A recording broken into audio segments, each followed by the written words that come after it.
Um final inesperado e quase satisfatório. Chegamos ao grande momento. Eu praticamente vou ter que descartar tudo que eu disse no último vídeo e voltar atrás. É isso, gente, tudo tava errado. É importante esclarecer que o quase satisfeito foi porque eu acho que faltou pelo menos umas 50 páginas pra história fechar redondinha, tá? Mas foi satisfatório de certa forma. Bom, o último livro, ele começa exatamente onde o outro finalizou, o segundo finalizou, quando a Lia e o Raffi conseguem fugir de Venda. E eles conseguem, pessoal, eles conseguem fugir de Venda. E eles são encontrados pelo grupo que estavam com eles lá. A Lia está à beira da morte, mas ela é cuidada pelo pessoal do Raffi, então ela chega a se recuperar, dá tudo certo, até certo ponto. Acontece que o fato mais engraçado desse livro é que eu gostei muito mais das resoluções deste livro, do que de todos os de suspense que eu li até agora. Lembrando mais uma vez que esse vídeo vai estar lotado de spoilers, então se tu não leu esse livro lançado 10 anos atrás, pode pular esse vídeo. Depois de passar o Inferno na Terra em Venda, a Lia acaba indo pra outro reino contra a vontade dela, pra Dalbrek. Na verdade, ela não chega até lá, gente. Ela é arrastada até a metade do caminho, até uma das bases que Dalbrek tem lá, naquele lugar que eu não sei o nome, o deserto lá que é inabitado. E basicamente ali começa a desordem do livro. A Lia e o Raffi, eles têm ideias bem diferentes do futuro próximo, e isso acaba com uma treta muito, muito frustrante pra mim, tá bom? Acaba que Raffi, ele descobre que ele é o rei de Dalbrek agora, porque os pais dele faleceram.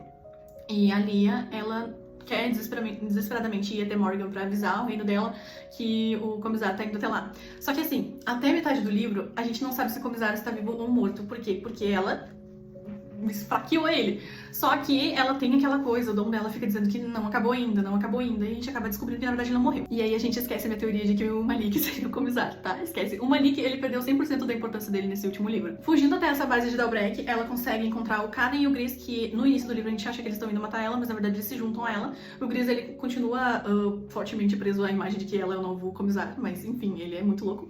E o Kaden, na verdade, tá indo lá porque ele não sabe o que ele quer da vida. Gente, o Kaden é um personagem, coitado, ele tá se descobrindo, porque assim, coitado, ele sofre, ele corre atrás dali e ele não sabe o que ele quer na vida dele. O que leva a um dos melhores finais, assim, que eu poderia, pelo menos, pensar nele.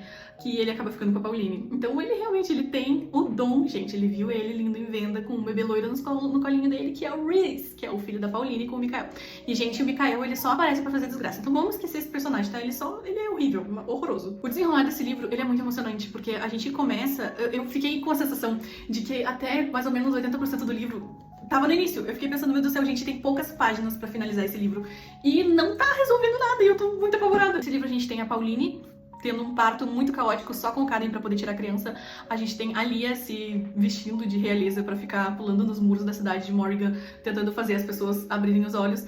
A gente tem conspiração, a gente tem os falsos sendo revelados no meio de uma reunião do conselho. Gente, a gente tem tudo pra dar errado. O Raffi, o tempero dele, ele foi perdendo pra mim no início do livro, porque, meu Deus, que homem complicado, tudo que ele quer é botar ela numa bolha. Me deu um arzinho de Tamlin, não sei, né, enfim. Me deu um arzinho assim, tipo, vou te prender pra te manter salva, mas, meu querido, se a pessoa fica presa numa bolha, ela enlouquece. Mais perto do livro, ele perde esse arzinho de Tamlin e percebe que ele é uma pessoa, né, não uma flor que ele pode botar no jardim dele e trancafiar. Temos algumas redenções inesperadas, o pai da Lia, a mãe da Lia e, enfim, a gente percebe que o Conselho de Morgan não é tão horrível quanto a gente achou que era, porque os dois primeiros livros a gente fica pensando só que eles são um bando de traidores, mas não, existem algumas pessoinhas boas. Preciso falar que me incomodou muito a questão da guerra. Gente, a grande guerra desse livro, olha aqui, ela está vestida com uma linda armadura, e a gente vê isso em um capítulo só. A guerra inteira se resume a um único capítulo no final do livro, e, gente, isso me deixou muito frustrada, porque eu não senti a guerra, gente, foi toda uma preparação, foram 3 livros lidos pra uma preparação pra uma guerra que aconteceu em um capítulo. E diga-se de passagem, teve uma resolução muito rápida e um pouco decepcionante. Na minha experiência foi decepcionante, gente. Esperava mais do Dom, e esperava um pouco mais também sobre a guerra, e eu esperava um pouco mais também do Raffi. Mas eu gostei do final inesperado deles, porque, bom, eu falei que tinha spoiler desse livro. O Raffi e a Lia, eles não ficam juntos. Não juntos do jeito que a gente tá pensando, de casaram, tiveram filhos felizes para sempre. Pelo contrário, porque o Raffi, ele é o rei de Dalbrek, então ele volta pra Dalbrek. E a Lia, ela vira a rainha de Venda. E sim, eu falei rainha de Venda, não Comisar, porque ela basicamente transformou aquele título em nada. Por mais que ela esteja sendo chamada de rainha agora no final do livro, a gente sabe que aquilo não é uma monarquia, porque agora os vendanos escolhem quem são seus regentes.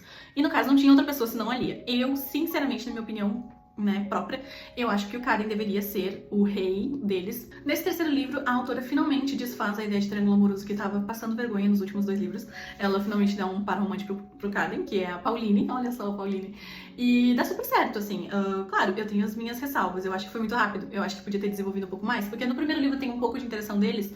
Só que no segundo livro tem praticamente nada. E no terceiro livro é muito rápido. Gente, tem pequenas passagens que eles se falam. E é isso, entendeu? Praticamente o que uniu eles foi o Reese. E sim, eu achei muito engraçado que o nome da criança é Reese. Por mais que a ideia inconsequente da Lia seja chegar no meio do gabinete e mandar todo mundo pra prisão e achar que tudo vai dar certo, ela vai, né, gente? Ela vai dar o show dela, quase morre várias vezes, é resgatada. Gente, essa menina, ela só é resgatada. Os livros todos ela é resgatada ou sequestrada de algum lugar. Gostaria de fazer uma menção honrosa ao Jeb, que é um dos homens que resgatou ela de venda e, meu Deus, eu só queria que ele não morresse.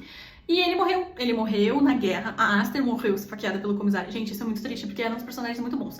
Mas graças a Deus o Eben ficou vivo. Bom, o Rafa e a Lia não ficam juntos. Porém, literalmente no último capítulo, tem uma cena que é ele indo visitar ela trazendo melões. Porque, enfim, no primeiro livro ela achava que ele era um fazendeiro.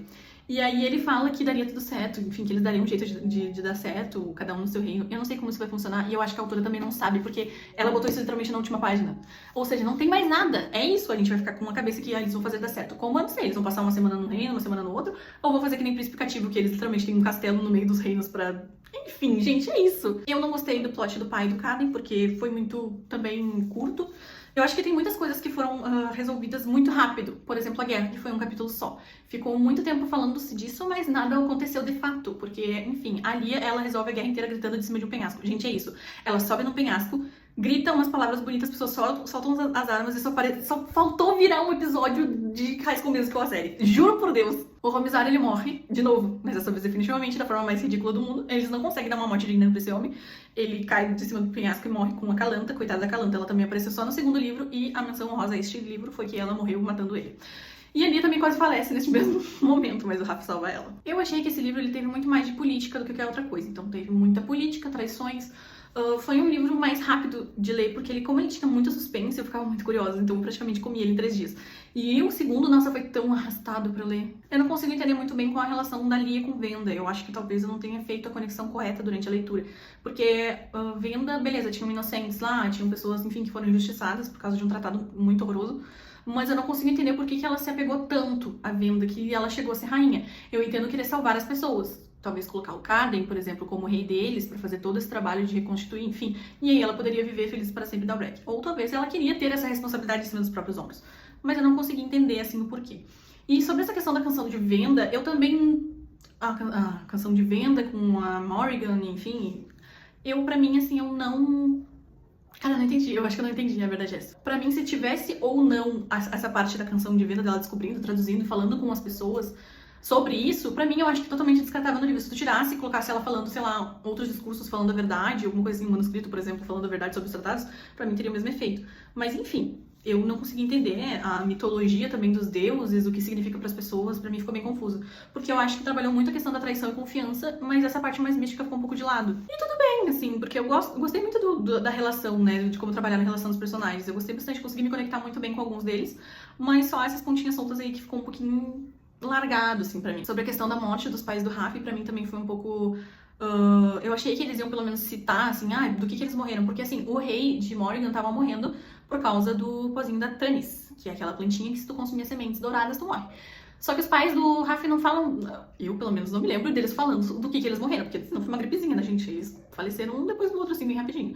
Eu presumo que seja, mas eu presumo, não foi falado. Talvez tenha sido falado e eu não prestei atenção. Em resumo, eu gostei muito desse livro, eu fiquei muito animada, porque eu gosto muito dos personagens. Eu amei o Gris, eu amei o Sven também, o Sven quase morre, gente, coitadinho. Eu gostei muito dos dois, eu gostei muito do que o Caden se tornou pra Lia. Eles são amigos, cara. Eles são amigos. Desde o início eu achei que eles eram amigos, sabe? Eu não senti romance, assim. Por mais que os personagens tenham falado, pra mim foi uma relação de cumplicidade depois de um ponto, né? Porque eles eram inimigos. E eu gostei muito da evolução dele, e eu gostei que ele ficou com a Pauline. Eu só queria ter um pouquinho mais disso, gente, pra eu conseguir assentar a relação deles. Foi um final relativamente satisfatório pra mim. Eu daria, com certeza, 4 estrelas pra este livro. Eu só acho que ele deveria ter 50 páginas a mais pra explicar o que o Rafa e o que a Lia vão fazer de agora em diante, o que a Pauline e o Caden vão ser um pro outro de agora em diante, e como o Morgan vai, gente, se desvencilhar da treta toda. Porque, por mais que os irmãos da Leon tenham voltado com vida, eu duvido que qualquer um deles esteja preparado. E o pai dela tá muito doente. Então, eu não consigo entender, sabe? Mas a gente tem esperança de que no futuro próximo... Não sei. E assim, eu finalmente encerro o ciclo de Crônicas de Amor e Ódio. Gostei muito de ler essa história. E é mais uma história que eu esperei anos pra ler e eu não me arrependo nem um pouco, porque eu acho que se eu tivesse lido isso aqui alguns anos atrás, eu teria me entediado muito rápido. Principalmente porque tem 3 casamentos arranjados. Sim, neste aqui também tem um do Rafa com uma menina pra conseguir exército. Mas eu vou simplesmente ignorar esse fato, porque só foi pra criar treta entre ele e a Lia. E é isso, eu não tô revoltada. Espero conseguir encontrar histórias tão fantásticas como essas e conseguir dividir com vocês. Obrigada por me acompanhar até aqui.